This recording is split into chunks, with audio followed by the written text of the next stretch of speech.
குழந்தைகளுக்கு மொட்டை போடுவது என்பது ஒரு பழமையான வழக்கம். அதற்குப் பின்னால் ஆன்மீகமும் மருத்துவ ரீதியான காரணங்களும் உள்ளன. குழந்தை பிறக்கும்போது இருக்கும் முதல் தலைமுடி கருப்பையில் வளர்ந்தது. சில நேரங்களில் தோலின் அழுக்கு, வெளிச்சத்து போன்றவை அதில் ஒட்டியிருக்கும் வாய்ப்பு உள்ளது. இது தலையின் சுவாசத்தையும் சுத்தத்தையும் பாதிக்கக்கூடும். அதனால் அந்த முதன்மை முடியை அகற்றி புதிய, சுத்தமான தலைமுடி வளர்வதற்காக மொட்டை இடப்படுகிறது. இது தோலின் ஆரோக்கியத்தையும் மேம்படுத்தும் என நம்பப்படுகிறது.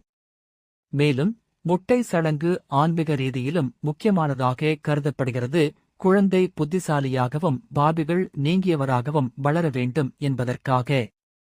எனவே மொட்டை போட்டதின் பின்தான் அழுக்கு போகும் என்பது முழுமையாக மருத்துவ ரீதியில் நிரூபிக்கப்படாதிருந்தாலும் ஒரு சுத்தம் சார்ந்த நடைமுறையாக பார்க்கலாம்.